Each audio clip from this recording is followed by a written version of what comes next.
దక్షిణాదిన గల రెండు తెలుగు రాష్ట్రాలపై భారతీయ జనతా పార్టీ నజర్ పెట్టింది. ఒకవైపు తెలంగాణలో ఒంటరి పోరు చేస్తుంటే మరోవైపు ఆంధ్రప్రదేశ్లో అలయన్స్లో ఉంది.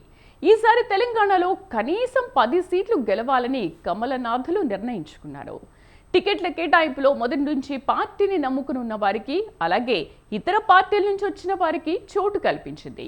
ప్రధాని నరేంద్ర మోదీ సహా బీజేపీ అగ్రనాయకులందరూ తెలంగాణలో విస్తృతంగా పర్యటిస్తున్నారు. కాగా ఆంధ్రప్రదేశ్లో తెలుగుదేశం పార్టీ కార్యకర్తల బలం, అలాగే జనసేన అధినేత పవన్ కళ్యాణ్ పార్టీ ఆశలు పెట్టుకుంది. ఆంధ్రప్రదేశ్లో కనీసం 4 సీట్లు గెలవడానికి తీవ్రంగా శ్రమిస్తున్నారు కమలనాథులు.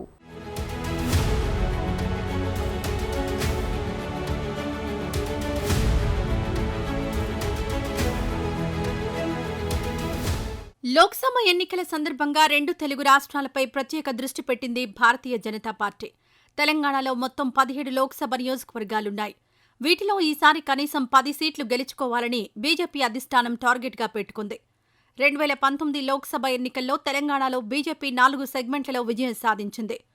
3 నెలల కిందట జరిగిన అసెంబ్లీ ఎన్నికల్లో కమలం పార్టీ 8 సీట్లు గెలుచుకుంది.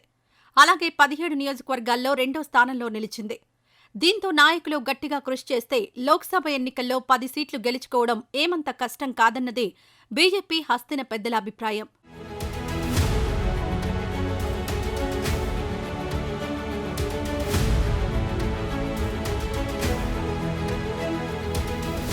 వాస్తవానికి తెలంగాణలో బలోపేతం కావడం కోసం బీజేపీ ఎప్పటినుంచో ప్రయత్నాలు చేస్తుంది. తెలంగాణలో కమలం పార్టీ పెరగడానికి ఎంతో అవకాశం ఉంది. అయితే పార్టీ పెరుగుదల కోసం గతంలో రాష్ట్ర నాయకత్వం పెద్దగా కృషి చేయలేదన్న విమర్శలున్నాయి. ఎంతసేపటికి మిత్రపక్షాలతో అలయన్స్ పెట్టుకుని పోటీ చేయడానికే రాష్ట్ర నాయకత్వం ప్రయత్నించింది. కాంగ్రెస్ పార్టీ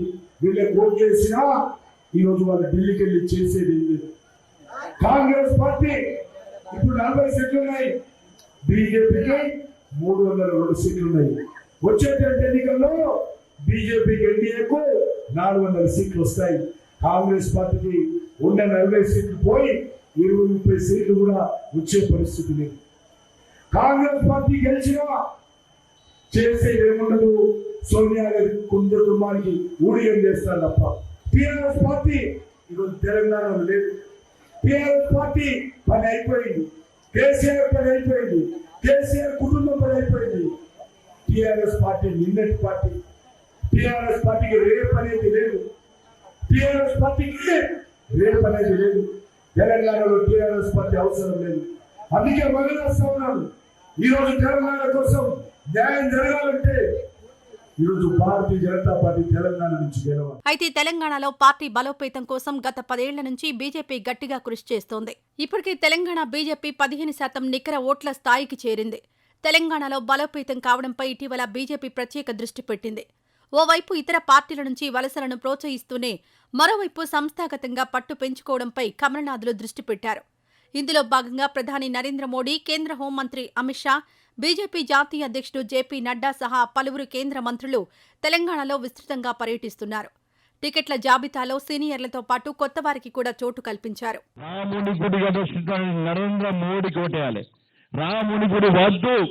మేము రాముని వారసులం కాదు, మేము రాముని భక్తులం కాదు. అక్కడ బాబ్రీ మసీదే కావాలని అందరూ కూడా మీరు కాంగ్రెస్ పార్టీకి ఓడేసుకుంటారా, బీఆర్ఎస్ పార్టీకి ఓడేసుకుంటారా, ఎంఎం పార్టీకి ఓడేసుకుంటారా, మీ ఇష్టం. అవునా కదా? కథం దుకాణం బంద గ్యారెంటీ రాసి పెట్టుకోరు.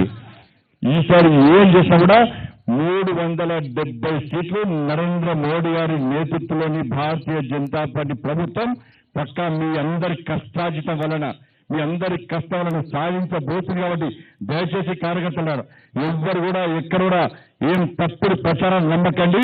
బీజేపీ సింగిల్ గా పోటీ చేస్తుంది. సింగిల్ గా ఈ తెలంగాణ రాష్ట్రంలో 17 సీట్లు పక్కా గెలుస్తాం. BRS party already 3rd place. తెలంగాణలో BRS party 3rd place. BRS party పరిస్థితి నా ఘర్కా నా ఘాట్కా మర్చిపోనియా. ఇవాళ ఏకైక పార్టీ భారతీయ జనతా పార్టీ. సహజంగా రాజధాని నగరంలోని పాత బస్తీ అంటే మజ్లిస్ పార్టీ అడ్డా అని అందరూ అనుకుంటారు. కాగా ఈసారి పాత బస్తీపై కూడా బీజేపీ నజరు పెట్టింది. హైదరాబాద్ నుంచి వరుసగా ఎంపీగా ఎంపికవుతున్న మజ్లిస్ అధినేత అసదుద్దీన్ ఓవైసీ జైత్రయాత్రకు బ్రేక్ వేయాలని కమలం పార్టీ నిర్ణయించుకుంది. దీంతో రాజకీయాలకు కొత్త అయిన మాధవీలతను హైదరాబాద్ సెగ్మెంట్ నుంచి బరిలో నిలిపింది. ఇది గెలుపు ఓటమికి మాత్రమే సంబంధించింది కాదు. గెలిచిన వాళ్ళ అనుభవం ఇంకా అద్భుతంగా ఉంటుంది. కానీ వాళ్ళందరూ ఎంతో శ్రమపడి కష్టపడి అక్కడ వాళ్ళదైన ఒక భాగస్వామ్యాన్ని వాళ్ళు చూపించారు. కాబట్టి వీళ్ళ అందరి ఇండ్లకు వెళ్ళడం జరుగుతుంది, వీళ్ళతో కూర్చొని మాట్లాడడం జరుగుతుంది, వాళ్ళ ఇబ్బందులు కష్ట నష్టాలు వాళ్ళ అనుభవాలను తీసుకోవడం జరుగుతుంది. ఐకమత్యంతో ముందుకి భాజపాని ఒక తాటి మీద నిలబెట్టి నడిపించి విజయాన్ని తీసుకొని వస్తాం మేమందరం. ఏదైనా రాష్ట్రంలో బలోపేతం కావాలంటే బీజేపీకి 2 ఆప్షన్స్ ఉంటాయి. ఒకటి సదరు రాష్ట్రంలో ఒంటరిగా పోటీ చేయడం, 2 అలయన్స్లకు జైకొట్టడం. తెలంగాణలో ఒంటరి పోరు చేస్తున్న బీజేపీ ఆంధ్రప్రదేశ్లో మాత్రం తెలుగుదేశం జనసేనతో పొత్తు పెట్టుకుంది. ఈసారి ఆంధ్రప్రదేశ్లో కనీసం 4 లోక్సభ సెగ్మెంట్లు గెలవాలన్నది కమలనాథుల లక్ష్యంగా కనిపిస్తోంది. దీనికోసం పక్కా ప్రణాళిక తయారు చేసింది. 2019 ఆంధ్రప్రదేశ్ అసెంబ్లీ ఎన్నికల్లో తెలుగుదేశం పార్టీ ఓడిపోయింది. కేవలం 23 సీట్లకే టీడీపీ పరిమితమైంది. ఓటమి సంగతి ఎలాగున్నా క్షేత్రస్థాయిలో తెలుగుదేశం పార్టీకి సుశిక్షితులైన కార్యకర్తలున్నారు. గ్రామ గ్రామాన టీడీపీకి బలమైన క్యాడర్ ఉంది. దీనికి తోడు జనసేన అధినేత పవన్ కళ్యాణ్కు సినీ గ్లామర్ కూడా ఉంది. ఈ అంశాలన్నీ ఆంధ్రప్రదేశ్లో తమ అభ్యర్థుల విజయానికి కారణమవుతాయని భారతీయ జనతా పార్టీ భావిస్తోంది.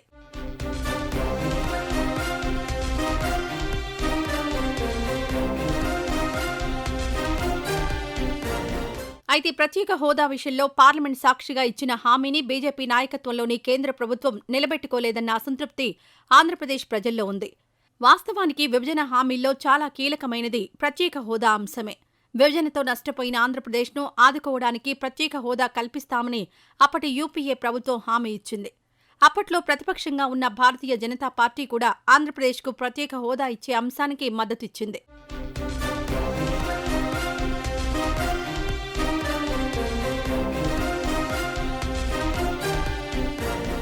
విభజన జరిగి 10 ఏళ్లవుతోంది. అయితే ఇప్పటివరకు ఆంధ్రప్రదేశ్కు ప్రత్యేక హోదా రాలేదు. ప్రత్యేక హోదా అంశం తెరపైకొచ్చినప్పుడల్లా అది ముగిసిపోయిన అధ్యాయమని కేంద్రం చాలాసార్లు తేల్చి చెప్పింది.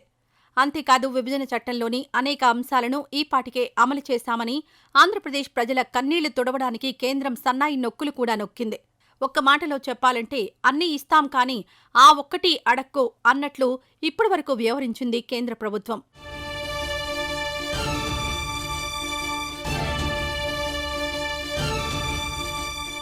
అలాగే విశాఖ ఉక్కు ఫ్యాక్టరీ ప్రైవేటీకరణ అంశం కూడా బీజేపీకి మైనస్ పాయింట్ అవుతుందన్న అభిప్రాయం రాజకీయ వర్గాల్లో వినిపిస్తోంది. విశాఖ ఉక్కు ఫ్యాక్టరీని ప్రైవేటీకరిస్తున్నట్లు దాదాపు 2 ఏళ్ల కిందట కేంద్ర ప్రభుత్వం స్పష్టం చేసింది. ఇందుకు కేంద్రం చెప్పిన కారణం ఉక్కు ఫ్యాక్టరీకి నష్టాలు రావడమే. కేవలం ఈ కారణంతోనే ఎన్నో పోరాటాలు, త్యాగాలతో సాధించుకున్న విశాఖ ఉక్కు ఫ్యాక్టరీని నడి బజార్లో అమ్మకానికి పెట్టింది నరేంద్ర మోడీ నాయకత్వంలోని కేంద్ర ప్రభుత్వం. ఉక్కు ఫ్యాక్టరీ ప్రైవేటీకరణ జరిగితే ఆ ప్రభావం ఉత్తరాంధ్రపై, ప్రధానంగా విశాఖ నగరంపై పడుతుంది. ఈ నేపథ్యంలో ప్రజల వ్యతిరేకతను తట్టుకుని ఆంధ్రప్రదేశ్లో బీజేపీ విజయం సాధించాల్సి ఉంటుంది.